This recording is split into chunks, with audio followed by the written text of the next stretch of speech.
Hello everyone, welcome back. Study ম্যাথামেটিক্সে প্রত্যেকে স্বাগত জানিয়ে ক্লাস 6 থেকে chapter 6 page number 78 video part number আজকে 13 করব। নিজে করি 6.2 থেকে আজকে আমরা 5 দাগের অঙ্কগুলো করব। গুণ করে 1 নম্বর 120 গুণন, এখানে একটি ভগ্নাংশ 3/5। এর জন্য যে নিয়মটি সেটি হচ্ছে পৃষ্ঠা নাম্বার 75-এ কোনো পূর্ণ সংখ্যা এর সাথে যদি ভগ্নাংশ থাকে, ভগ্নাংশ বলতে উপরে লব নিচে হর, তাহলে সমান চিহ্ন দিয়ে আমরা পূর্ণ সংখ্যার সাথে এই লবকে গুণ করব। পূর্ণ সংখ্যা গুণ লব নিচে হর। যেমন এখানে পূর্ণ সংখ্যা 120 আর এটি হচ্ছে ভগ্নাংশ, এটি লব এটি হর। তাহলে আমরা লিখব এভাবে, ইকুয়াল এই পূর্ণ সংখ্যা এর সাথে এর লব এর গুণ নিচে 5 হবে। এবার যদি আমরা কাটাকাটি করি 5-এর ঘরে নামতা পড়ে, তাহলে দেখো 5-এর ঘরে নামতা পড়লে প্রথমে 12 পর্যন্ত যাব। 5 2 10 পাবো, কিন্তু আছে 12, 2 বেশি আছে মানে 0 20। 5-এর ঘরে নামতা পড়লে 4 5 20। কী করে কাটলাম? 5-এর ঘরের নামতায় বা 5 দিয়ে যখন আমরা 120-কে ভাগ করব, তো প্রথমত 1 নিতে পারবো না, 1 5-এর থেকে ছোট। এই জন্য বড় করার জন্য আমাদের দুটো সংখ্যা নিতে হবে, অর্থাৎ 12 নিতে হবে। 5-এর ঘরে নামতা পড়লে 5 2 10, 3 5 15। 15 এর নিচে বসাতে পারবো না, 12-র নিচে বড় সংখ্যা বসাতে পারবো না, ছোট সংখ্যা বসাতে পারবো। তাহলে 5 2 10। আবার যখন বিয়োগ করব 12 থেকে 10, তখন 2 পাবো, এই শূন্যটাকে নামাবো। এবার 5-এর ঘরে যখন নামতা পড়ব 4 5 20, অর্থাৎ ভাগটি মিলে গেল। তাহলে এখানে 24 গুণন 3, 3 4 12, মানে 24-কে যদি আমরা 3 দিয়ে গুণ করে নিই, 3 4 12, 2 হাতের 1, 3 2 6 আর 1 7, তাহলে পাবো আমরা 72।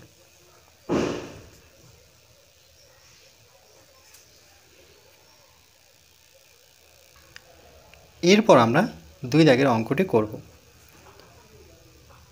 2 × 215 অর্থাৎ 215 গুণন 3/5। ঠিক একইভাবে একই নিয়মে করব। এখানে কিন্তু দুটো পূর্ণ সংখ্যা, তাহলে পূর্ণ সংখ্যা ভগ্নাংশের লবের সাথে গুণ হয়। তাহলে 2 গুণন 215 গুণন 3, নিচে হর পড়ে থাকবে, অর্থাৎ 5 পড়ে থাকবে। এবার আমরা 5-এর ঘরে নামতায় তো 3-কে কাটতে পারবো না, 2-কে কাটতে পারবো না, তাহলে 5-এর ঘরে নামতা পড়ে আমরা 215-কে কাটবো। তাহলে প্রথমে দেখো শর্ট নিয়মে কি করে কাটতে হয়। 5-এর ঘরে নামতা 4 5 20, কত পড়ে থাকলো 1, পিছনে 5 মানে 15। 5-এর ঘরে নামতা পড়ছিলাম 3 5 15। যারা কাটাকাটি ডাইরেক্ট পারো না তারা কি করবে, 5 দিয়ে 215-কে ভাগ করবে। তাহলে 2 তো ছোটো 5-এর থেকে, তাহলে বড় করার জন্য আমাদের দুটো সংখ্যা নিয়ে করতে হবে। এবার 5-এর ঘরে যখন নামতা পড়বো 21 তো পাবো না, 4 5 20 পাবো, নতুবা 5 5 25। 25 তো 21-এর থেকে বড়, তাহলে 25 নিতে পারবো না, আমরা 4 5 20 মানে ছোট সংখ্যা বসাতে পারবো। 1 থেকে 0 বিয়োগ করলে 1 হবে, 5-এর থেকে আবার 1 ছোট, এই জন্য আমরা 5 নামাবো বড় করার জন্য। এখন যে সংখ্যাটা পেলাম সেটা হচ্ছে 15। 5-এর ঘরে নামতা পড়ি 3 5 15, তাহলে আমরা কত পেলাম 43 ইকুয়াল। তাহলে 2 গুণন 5 তো কেটে গেছে, তাহলে এখানে 43 পড়ে আছে আর সঙ্গে 3 পড়ে আছে। এবার আমরা প্রথমে এই দুটো সংখ্যা গুণ করে নিই। 43-এর সাথে 3 গুণ করে নিই, 3 3 9, 3 4 12, তাহলে পেলাম 129। 2 গুণন 129, আবার 2-এর সাথে যদি এটাকে গুণ করি, 129-কে 2 দিয়ে গুণ করব। 9 2 18, 8, হাতের 1, 2 2 4 আর 1 5, 2 কে 2, তাহলে 258। 258, এটি উত্তর। এরপর আমরা 3 দাগের অঙ্কটি করব। 500 গুণন 17/25 ইকুয়াল, আমরা জানি এই পূর্ণ সংখ্যা ভগ্নাংশের লবের সাথে গুণ হবে। তাহলে 500 গুণন 17 নিচে 25। এরপর দেখো এটাকে 5 দিয়ে যদি কাটাকাটি করি, 5কে 5, দুটো শূন্য সঙ্গে থাকবে। 5-এর ঘরে নামতা পড়ে কাটলাম, তাহলে এটাকেও কিন্তু 5-এর ঘরে নামতা পড়েই কাটবো। 5 5 25, একই ঘরে নামতা পড়ে কাটতে হয়। আবার 5 দিয়ে 10কে কাটলে 5 2 10, আর এখানে 0, তাহলে কত পেলাম? 20 গুণন 17। তাহলে এভাবে করবে, প্রথমে 5 দিয়ে 25কে ভাগ করবে, তাহলে সেক্ষেত্রে 5 5 25 পাবে। আবার এই যে 25কে কেটে 5 বসালাম, আবার যখন 5 দিয়ে 500কে ভাগ করব, তখন প্রথমে এক ঘর যাব, 5কে 5, এই দুটো শূন্য আমি এখানে লিখব, এই দুটো শূন্য এখানে চলে আসবে, তাহলে 100। আবার এই 5 দিয়ে 100কে ভাগ করলে 5 2 10, এই শূন্য এখানে চলে আসবে, এই জন্য দেখো 20 থাকলো। এবার এটা যখন গুণ করব, 17 2 34, আর শূন্যটা পিছনে লাগিয়ে নেব, তাহলে আমরা অ্যান্সার পাবো 340।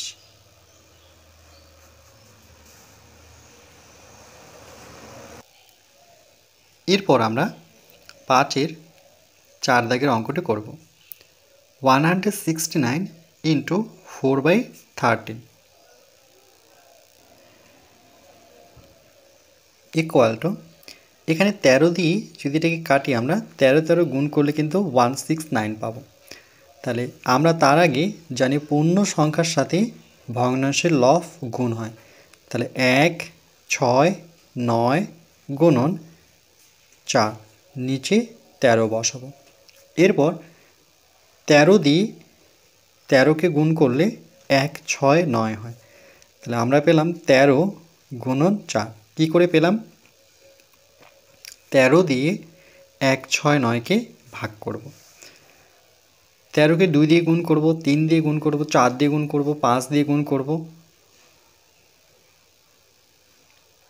যখন আমরা 13কে 13 দিয়েই গুণ করব, তখন 1 6 9 পাবো। আচ্ছা, একবারে নয়, যেহেতু ভাগ শিখছি, তাহলে প্রথমে একটা সংখ্যা নিলে তো এখানে দুটো সংখ্যা আছে, তাহলে দুটো সংখ্যা নিয়েই করতে হবে 16। তাহলে প্রথমে 1 ঘর যাবো, কেন কি 13 2 26, তাহলে 13কে 13, 6 থেকে 3 বিয়োগ করলে আমরা 3 পাবো। তারপরে 9 নামবে, 39 হলো। 13 ঘর যদি নামতা পড়ি, তাহলে 3 13 39 পাবো। তার মানে দুটো 13-র গুণফল হচ্ছে 1 6 9। তাহলে 1 6 9কে কেটে, মানে 169কে কেটে আমরা সেখানে 13 বসাবো। এবার 13 দিয়ে যদি 4কে গুণ করি, তাহলে 3 4 12, 2 হাতের 1, 4 4 আর 5, তাহলে 5 13 52।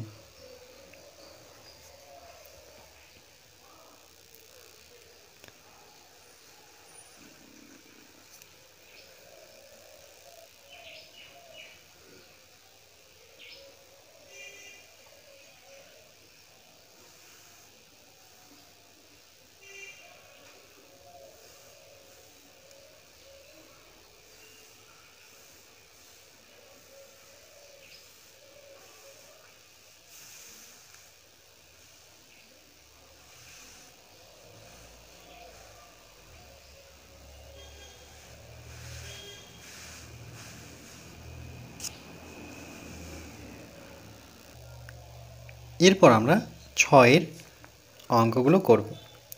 6-এর 1 নম্বর, 1 বছরের 3/4 অংশ সমান কত মাস? এখানে দেখো বছর ছিল, এর একক কিন্তু মাসে নিয়ে আসতে হবে। এই জন্য প্রথমে আমরা লিখব যে সুতরাং বা যেহেতু 1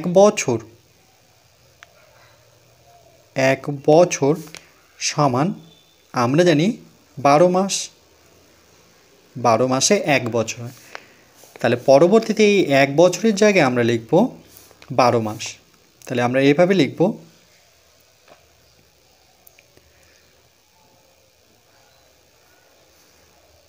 ওকে, একই লাইনে করে নিই আগে। তাহলে 1 বছর, 1 বছরের 3/4 অংশ। মনে রাখবে যখনই অংশ কথাটা থাকবে সেখানে কিন্তু গুণ হবে।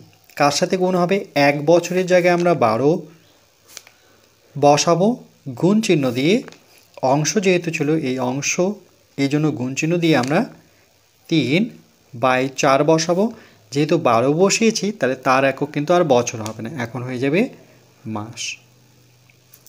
এবার এখানে কাটাকাটি করলেই আমরা উত্তর পেয়ে যাব। 4-এর ঘরের নামতা। তার আগে আমরা কি জানি যে পূর্ণ সংখ্যা এর সাথে লব গুণ হয়, তাহলে 12 এর সাথে 3 গুণ রাখবো, গুণ করব না, আর নিচে 4 বসাবো, একক নেব মাস। 4-এর ঘরে নামতা বললে 3×4 12, তাহলে 3 গুণন 3 মাস। 3 × 9 মাস। তাহলে 1 বছরের 3/4 অংশ সমান কত মাস পেলাম? 9 মাস। তাহলে এখানে আমরা বসাবো 9। এই জন্য কিন্তু এই লাইনটা কিন্তু লিখতে হবে বা জানতে হবে।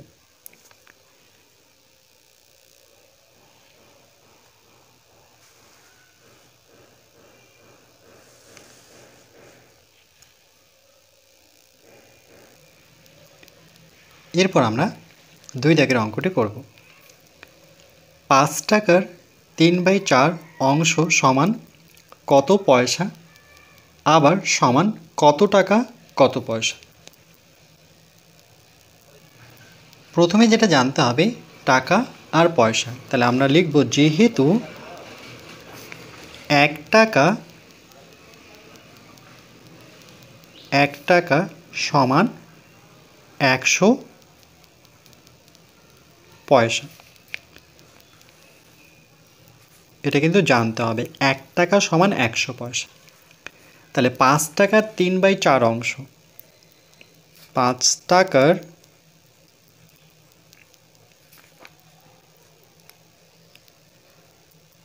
3/4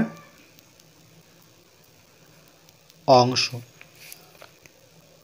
তাহলে 5 যখন টাকাকে পয়সায় নিয়ে আসব তখন কিন্তু আমরা গুণ করব 100 দিয়ে। টাকাকে যখন পয়সায় নিয়ে আসবো তখন 100 দিয়ে গুণ, তাহলে 5 গুণন 100, তাহলে এটা একক হয়ে যাবে পয়সা। যেহেতু অংশ আছে তাহলে আমরা একবারই লিখব গুণ দিয়ে 3/4। টাকা ছিল, এখন এর একক হয়ে যাবে পয়সা।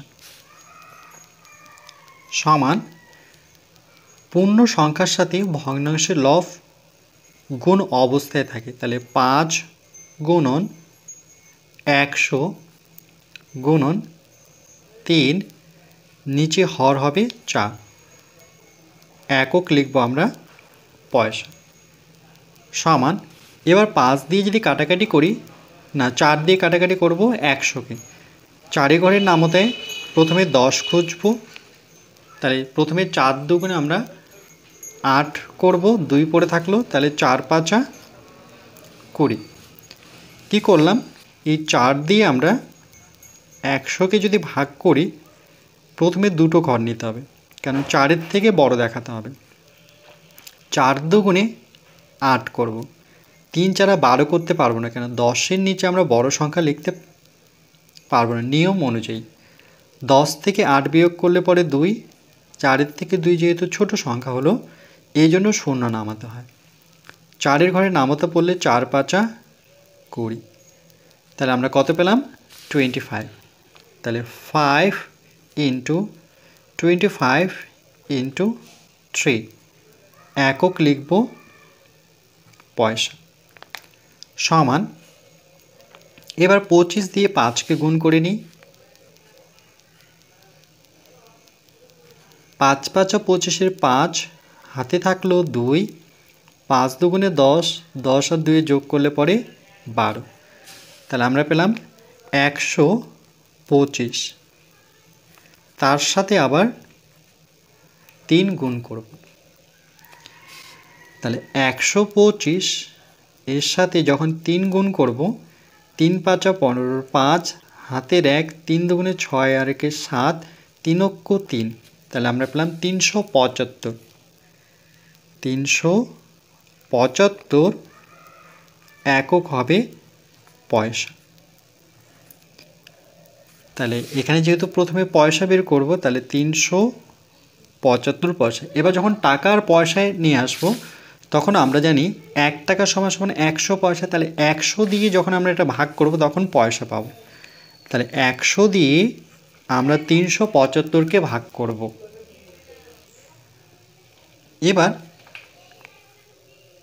1 দিয়ে গুণ করলে পরে 3 এককে 1, আচ্ছা 300-র কাছাকাছি আসবো, তাহলে আমরা 3 দিয়ে গুণ করব।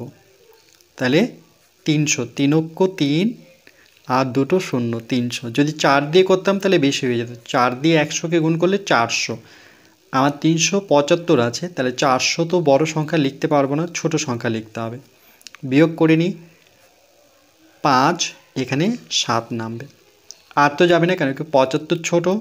তাহলে পয়সা দিয়ে পয়সাকে ভাগ করলে যেটা ভাগ ফল পাবো সেটা হবে টাকা, আর যেটা পড়ে থাকলো সেটা হচ্ছে পয়সা।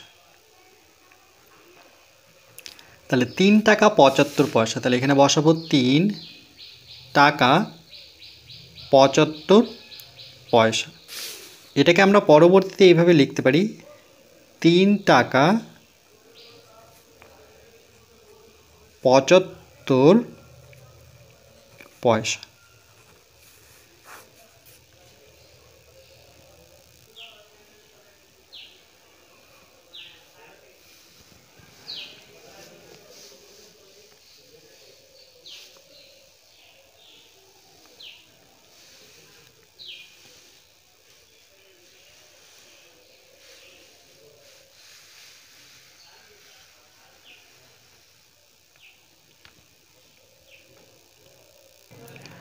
এরপর আমরা 3 দাগের অঙ্কটি করব।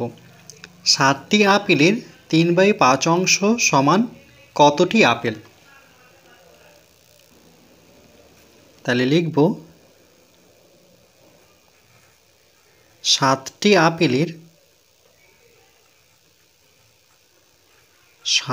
আপেলের 3/5 অংশ সমান, যখন অংশ থাকবে আর এখানে একটি পূর্ণ সংখ্যা, এটা কিন্তু পরস্পর গুণ হবে, তাহলে 60 গুণন 3/5, তখন একক আমরা লিখব টি। এবার 5-এর ঘরে নামতা পড়ে যদি কাটি, তাহলে 5 অক্ষে 5, 1 পড়ে থাকলেও 0, 5-এর ঘরে নামতায় 5 দুগুণে 10, তাহলে আমরা পেলাম 12 গুণন 3, একক হচ্ছে টি। 3 12 36টি আপেল। তাহলে এখানে বসাবো আমরা 36। কি করে কাটাকাটি করলাম? 5 দিয়ে যদি 60কে ভাগ করি, তাহলে প্রথমে 1 ঘর যাব, 5 অক্ষে 5, তাহলে 6 থেকে 5 বিয়োগ করলে 1, এই 0 নিচে নামবে। 5-এর ঘরে যদি নামতা পড়ি, তাহলে 5 দুগুণে কত পাবো? 10। তাহলে এই জন্য আমরা 12 বসালাম। 5 12 60, যদি আমরা 12-র ঘরে নামতে জানি তাহলে একবারে আমরা লিখতে পারি 5 12 60। আর অংশ থাকলে কিন্তু সবসময় গুণ হয়। এখানে দেখো আমি এখানে ডাইরেক্ট কেটেছি, এভাবেও কাটতে পারি, নতুবা আমরা জানি পূর্ণ সংখ্যার সাথে ভগ্নাংশের লব গুণ হয়, বা আমরা এভাবেও করতে পারতাম, 60 গুণন 3/5 ছিল। আমরা জানি এই যে পূর্ণ সংখ্যা এর সাথে লব গুণ হয়, হর নিচে থাকে, সেক্ষেত্রে দেখো 5 12 60। তাহলে কাটাকাটি করে 12 গুণন 3 পাবো, 3 12 36।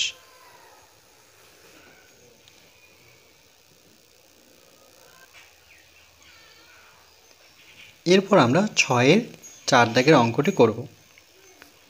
40 লিটারের 3/20 অংশ সমান কত লিটার? তাই লিখব 40 লিটারের 3/20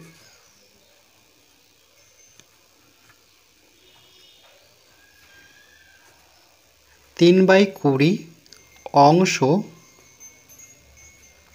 সমান, যখন অংশ থাকবে আর এখানে পূর্ণ সংখ্যা তাহলে দুটো পরস্পর গুণ হবে, 40 গুণন 3/20, তখন একক আমরা লিখব লিটার,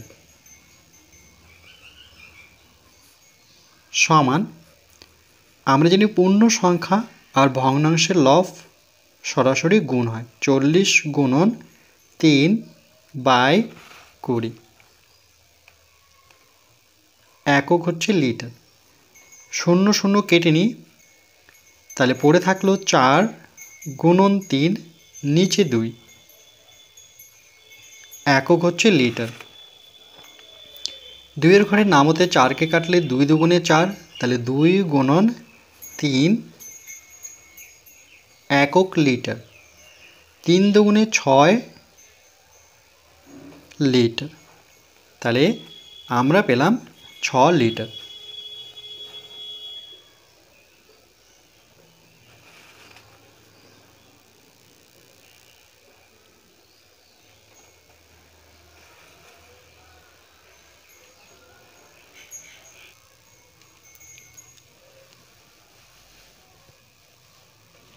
এরপর পরবর্তী পার্ট নাম্বার 14-এ আমরা বাকি আলোচনাটুকু করব।